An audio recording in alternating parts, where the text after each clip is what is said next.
I'm not really sure what I'm supposed to say right now. I just know that God told me to fix the things that I broke. And so I know that over the last couple videos, I was struggling real hard. And well, maybe not the last one. I didn't seem like I was struggling so hard, but you guys don't even know what's going on in my mind. Like, I just know that I love Jesus. I love the King. He's the King. He's the King of Kings. And I don't know anything else. I don't know why he told me I'm the voice of truth. I don't even know what the truth is right now. Um, I just know that I do hear from God. God is with me. And I think that he wants you to see my struggles, to see what I'm going through for some reason. And I think that it's to prepare you for something that's coming. I know that we were told, like in the prophetic circles, they've been saying there's going to be a billionfold revival. And I think that, I don't know when it's going to happen. I think it's going to happen. I hope it happens, but I don't think it's going to happen soon. I think that we're going to have a lot of tribulation before then. And I think that it will only, that billionfold revival will only happen when Jesus himself is roused from his holy habitant, his holy, I can't remember the exact word, but it's like his holy habitat or something like that. But it's in the book of Isaiah, I believe. He's going to be roused from his holy habitat. And I don't know what it's going to take in order for that to happen. All I know is that I'm probably going to be acting like a fool. I've been so troubled because of what I've been reading in the Bible. It just goes against what we've been hearing in prophetic circles about how there's going to be prosperity. I think there will be prosperity for the church, for the real church. The churches that you see today are not how it is supposed to be. The churches today are, it's wrong. It's wrong. And so it's going to be fixed. And the way that my church is working, I feel like that's how it should be. And so I was desperately needing to hear the sermon that was preached on Sunday. And it's funny because that morning, God had told me, Anna, you need to make amends. You need to make amends with the people that you were distanced from. And so, and then that message that morning was about like the fruit of the Spirit and how we discern the spirits. And yeah, that was something that I needed to hear for sure. But it's still hard for me because God is testing me so hard, and you don't even understand. Like, you have no idea what is going on. Like, anyway, I just know that God is in control, and that's all I need to focus on, is that God is in control. If I just trust him, if I just stay in alignment with him, then everything will be fine. I just need to trust him completely, you know. That's what we all need to do, is just trust God completely and seek his will above all things. That's the most important thing. And to love each other, because there really are angels among us, and we all have a mission. We're supposed to be doing a mission. If you don't know what that mission is, in the war at the end, you're going to be kicked out of heaven because you didn't know what your mission was, because you weren't seeking God. And so we need to be kind to every single person that we see. We need to love each other. And I can't even tell you how many times I feel like I've met Jesus as a homeless person. And so those people who are hurting, those people who are suffering on the streets, please do something. Please help them, because you don't know. Maybe that person is a test for you. And like God told me, when I see someone on the street and I feel like I should help them, I should run to help that person. Don't walk, run to help that person, because that could be a test. I've failed many tests because I didn't help that person. And so just pray for that person, help them in any way you can, help each other out whenever you can. And for the people that I have hurt and the people that I've had to distance myself from, I'm really sorry I had to do that.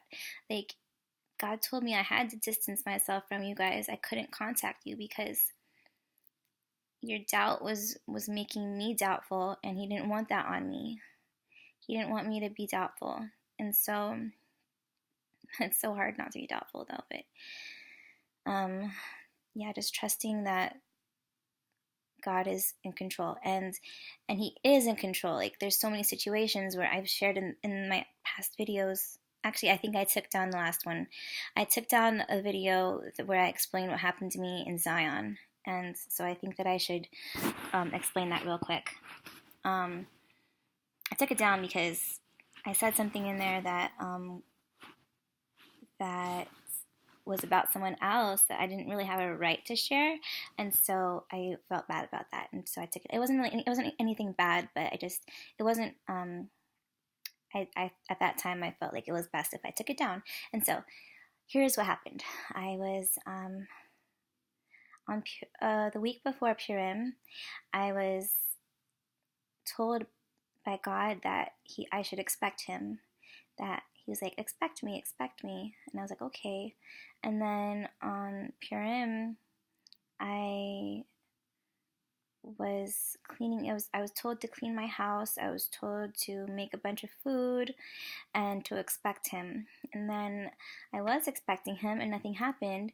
And then the next day, when I opened my YouTube channel, the first video that popped up was like this woman talking about how there's some messianic prophecy or something, like something about if Jerusalem didn't repent, then whatever was promised would be postponed. And so I was like, God, what was I supposed to repent for something? And then that was what basically my trip up to Zion was about, was just to hear from God. And I was told, okay, so my dad was out of town, but he arrived back in town on that Friday night. And so I had arranged to go on a glamping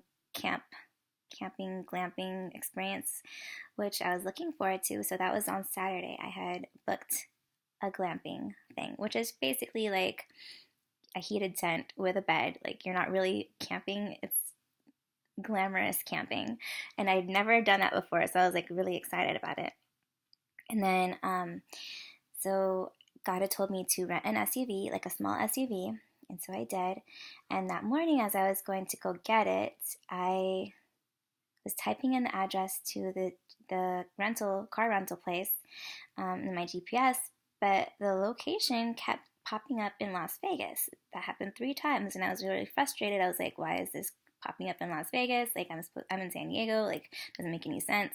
And so then that was when I realized that I was going to have to stop in Las Vegas at some point. And so I got my car, and while I was getting my car, the man who was helping me, he upgraded me. He gave me a free upgrade, and I know that was God. And so I got like this luxury SUV instead of just a regular one. And then when I was headed up to Zion National Park, I was like an hour away from Las Vegas, and I noticed that I had a message from the people I'd booked my glamping experience with, and they were like, there's something wrong with your credit card. And so I was like, God, am I supposed to cancel my reservation? Do you even want me to go to Zion today? And he was like, no, you're not going to Zion today. And so that was when I was nearly to Las Vegas, and he was like, you're going to go to the MGM Grand. And then he was like, but I don't want you to park there. I want you to park where there's cheaper parking. And so I was like, okay. And so as I was driving there, I was like, what does MGM even stand for? So I looked that up, and what popped up was Mystery Guitar Man, which I know now is not what MGM stands for, but that's what popped up on my phone. And so I was like, okay. And God was like, you're going to look for Mystery Guitar Man. And then, and it just so happens that MGM, their symbol or whatever is a lion. And so I knew that that was like referencing the Lion of Judah, was in my heart. And so I was like, that's not a coincidence that their icon is a lion. And so when I was nearly to the MGM, I looked across the street and there was parking right across the street for like $15. And it's because there was like this event that was going on, and it was all night parking. So I parked there. I walked across the street, went to the MGM, and I was looking for Mystery Guitar Man. But as I was looking, I was like, God, what am I going to say to Mystery Guitar Man when I see him? And God was like, you're going to say, how's your mom? How's your mom doing? And then you're going to ask if you can stay with him for the night. And I was like, okay. So I was looking for Mystery Guitar Man, or like a guy with a guitar, and I was walking for like 10 minutes throughout the hotel. And then I walked by this bar. It was like a restaurant bar. And there was a band playing, and there were guitars that were leaning against the wall. And there were two guys who were playing guitars, and they were singing about guitars. So I was outside this place, like, looking at them, like, which one of them is Mystery Guitar Man? And so I walked inside, and I was like, I can't just go up to them in the middle of the set. So I went to go, I was like, I can't just go up to them and be like, how's your mom doing? In the middle of them playing. And so I waited. I was going to wait by the bar, and I ordered a drink, and then the person who was standing next to me, or actually he was sitting next to me, and he started talking to me. He turned out to be from San Diego, and I was like, he was like, he asked me where I was from. I told him San Diego, and he was like, oh, I'm from San Diego. And then we started talking, and I told him how I was waylaid in Las Vegas, but I was really wanting to go to Zion, and how God had told me to stop here and look for Mystery Guitar Man. And and I had to ask him some questions, and then he was like, well, why don't you ask me the questions? And so I asked him, and he was like, my mom is doing great. We're here for a family vacation. And then he was like, and yeah, it just so happens I have a suite here, and I'm sharing it with 2 other people, but I don't think they'd mind if you stayed with us. And so I was like, cool. Like, and they were so nice. They were really nice. That was 5 p.m., like around 5 p.m. when I met them. And then I was hanging out with them until like 1 o'clock in the morning. And yeah, I went over this in the video that I had deleted. So if this sounds familiar, like, that's the reason why I just feel like I have to share it again, because I deleted that video. Anyway, so I was hanging out with them till 10 o'clock, and then we were all going to go out and to like a club or something. But then the 2 of them got sleepy, and so the one person who was still with me, who was still awake, we went downstairs to go play at the casino, because God had told me I was going to hit the jackpot when I parked. He was like, Anna, a lot of people are going to be blessed by you, and you're going to hit the jackpot. And I was like, okay, well, I hate gambling, so I don't like Las Vegas whatsoever. Like, I hate gambling. I suck at it. And I just was like, why am I in Sin City when I'm supposed to be in Zion? I don't know. Anyway, so we were hanging out, and I was doing terribly at gambling, and it was because God hates when I let people touch me. Like, he said that I'm not to let any man touch me. And the person I was hanging out with, he was like holding my hand and like rubbing my shoulders, and it wasn't like anything bad or anything, or it wasn't anything bad. It was just, I knew what God had told me in the past, and I did not enforce it. And so God was like, every time that you let someone touch you, I turn my back on you. And I lost like $100. And then I was like, I don't want to do this anymore. Let's just go to sleep. And so he set me up on their couch, and this was like 1 o'clock. And so I was lying down on the couch, and everyone else, like the 2 other people, were already passed out. And then when the other guy, he went into the room, and he was already like, it was quiet in there. So I was out on the couch, and I was just like lying there, and God was like, get up and go to your car right now. And I was like, you told me to sleep here tonight. Like, why? I was kind of debating with him over this. Like, this is nice and warm. Like, I don't want to sleep in my car. And he was like, if you don't get up and go to your car right now, I'm going to be very displeased. And so I got up and I left, and I was like, oh, I'm going to my car. I got to my car and I just laid the seats down because the SUV was nice and big, and I laid out my sleeping bags and I fell asleep in the car, and it was really nice because it was really a comfortable experience, not bad. And what's funnier is that morning God had said, "Anna, I prepared a place for you, even if it's in your car on the side of the road." And I was parked in my car on the side of the road. But I had dismissed it when he said that because I had my glamping experience all booked. Like, anyway, so that happened. That was at night. And then the next morning, I tried, I figured I'd try to hit the jackpot one more time. And so I sat down and I was playing slots. And I just kept winning. I started with $20 and I won up to $77.74. And I was like, I'm good. This is good. Like, I'm done. And then I kept hearing, keep going, keep going. And so I gambled it more and I lost it all. And it was because in my gut, I knew that I wasn't supposed to keep going. And I wasn't listening to reason. And the reasoning in my head was saying no, my gut was saying no, but this voice was saying keep going. And so that was a test from God. He was wanting me to know that I have to also listen to my body and like my intuition. And so, yeah, I failed that test, but it was okay because it was a lesson. And so I had finally headed up to Zion, got there like 1 o'clock, and found some parking, and it turned out it was like you could park there overnight. They wouldn't mind as long as it was as long as you paid for it for the day. They don't really check at nighttime. So I was just able to sleep in my car again because all the campsites were booked. And then I was hiking, and it was a beautiful experience, and I was just like, I thought I was gaining a lot of clarity from what God was telling me, and really it was an amazing experience. So I hiked Watchman Trail, and then the next day I did Angel's Landing, and just nature, and it was refreshing, like a little time of refreshment, I guess.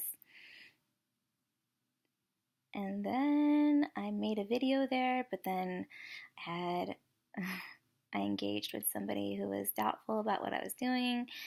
And then that was when I was doubtful about what I was doing. And then it was just another spiritual attack, which was the video that I posted, number 34. It was bad, you guys. It was so bad. So that's what happened.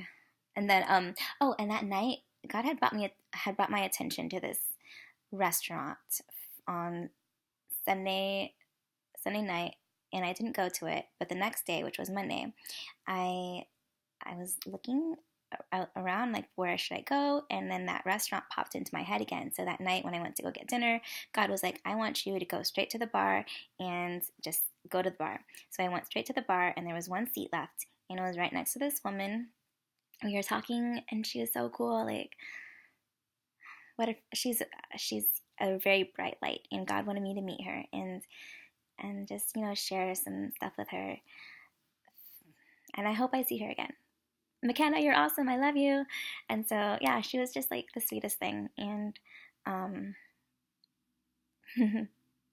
and yeah, she's not like a Christian per se, but she was definitely being guided by God. And so I got to tell her, it is Jesus that is in control, and he's the one that you should be calling on for Thanksgiving, because he's been protecting her through a lot of things. And yeah, so then after that, she was like, you should go to Sedona. And I was like, yeah, why not? I have no plans, so I might as well. So I drove all night to go to Sedona. And I've always loved Sedona. So I had been wanting to go back there, and I was just like, yeah, let's go. So I did it. And on the way there, it was super late at night. It was like, I don't know, 2 o'clock in the morning. And this big, I thought it was a bird, but I think it might have been a huge bat. It just hit my windshield, like right where my head was, like, and then I was like, why did that just happen, God? Like, what happened? And he was like, Anna, bright lights can be blinding. And so I think that was something for the future, but also I read something in 2 Peter about when the morning star has risen in your heart. Something about that. And I was like, and that was recently. So that was after this trip. But I'm looking back and I'm wondering if that's what he meant by that, because the morning star is like knowledge, enlightenment, I guess. And then it's also, I feel like it's the voice of good and evil. And so, because God has been telling me a lot about good and evil, and how we're doing good as long as we're in alignment with God, and we're doing evil when we're not in alignment with God. So that's why it's important we hear from God and know what it is he wants us to be doing, because you can't get that kind of direction from the Bible. The Bible tells you it's good for instruction, it's good for guidance, and it's good to teach you how to hear from God. But ultimately, God is the voice that is going to be directing your every step. Like, he wants to tell us, go straight, go left, go right. He wants to really direct every single step. And he also wants us to, every single part of our life. Like, he tells me what to wear sometimes. I'm just like, what should I wear today? And he's like, why don't you try this on and this on? And I'll put it together, and it's like the perfect combination. And so, yeah. And so, it sounds crazy, I know, but hey, God cares about even little stuff like that. And so,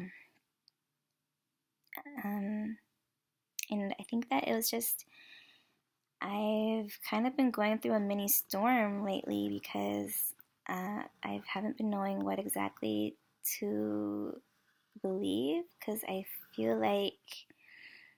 was feeling like there is something in my heart besides Jesus. Like, I think I might have mentioned this in one of my previous videos, that I felt like Michael was in my heart, and Michael is the adversary. But, okay, so this is another thing that has occurred to me. There's a passage in Isaiah that says, it used to say, or how I remember it saying was, the lion shall lie down with the lamb. And now it says, the wolf shall dwell with the lamb. And so I think that's what it's referencing, is that the wolf is in my heart, and he's dwelling in my heart with the lamb. And I know I have the lamb in my heart as well, but there's also the Lion of Judah who's in my heart. Or maybe I am the Lion of Judah, I don't know. I don't know, guys. Like, I don't know what's going on right now. So all I know is that I just have to trust God, because he's the one in control, and I don't need to worry. Just keep telling myself that over and over again. Like, I don't need to worry. It's hard, though. Okay, anyway, so after Sedona, I was in Sedona for like that whole Tuesday, and then I drove home Tuesday night to get back to San Diego. And what did I do in Sedona? I think I was just, I wasn't sent to meet anybody, but I was just trusting God, like being directed by God, and learning to hear from him, and even more than I've been hearing from him. Like, it's so hard to explain. Yeah, he was telling me a lot about good and evil, and so we just have to stay in alignment with God's will,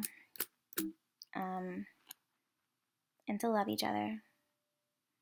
And like I said, there's a lot of people that I had to break contact with, and so I'm really sorry, and I love you, and I didn't want to do that. I didn't want to like unfriend people or not contact you at all. It's just, I was so doubtful of what's going on in myself, and God didn't want that with me. He didn't want other people's doubts to be placed on me on top of that.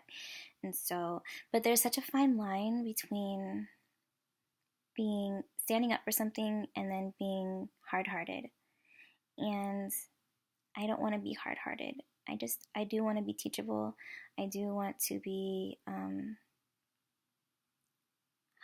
remain humble. And so if I've come across as otherwise, I'm so, so sorry. I'm going to try and do better. Like, I'm not perfect. I'm trying to be perfected in Jesus, but it's just, it takes practice. It takes practice. And so practice makes perfect. Which is actually funny because I won this mug. Like, let's see, when did I win this mug? It was like in November. And it says, it's not easy being queen, but on the inside it's like, practice makes perfect. And I was like, when I won that thing, I was like, oh, I don't know what I'm going to do with this mug. Like, I'm the last person anyone would ever call a queen. And then sure enough, like, the next month, God is calling me his queen. And so, I don't know. I guess it was meant to be. But it's just hard to think that, you guys, like, I'm no diva, okay? I'm no Beyonce. And I don't want to be like Beyonce. I don't want to be. I think that actually a lot of people that are in power right now, or who are in positions of power in the world, are not, like, when the Bible says there are wolves in sheep's clothing, I honestly feel like they might be demons, like straight up demon spirits born as humans, and they're in positions of power that they should not have. And when Jesus comes, he's going to demolish those fortresses of the enemy, and he's going to put them in their place. So the sooner that happens, the better. Please, I know that some things are going to get crazy soon, and I don't know what it is exactly. I just know that I'm just doing what God has told me to do. I'm being obedient, and there's a lot of stuff in the Old Testament that has to be fulfilled. A lot of stuff, and that stuff is terrifying, like so terrifying. So, before we think that there's going to be so much prosperity and so much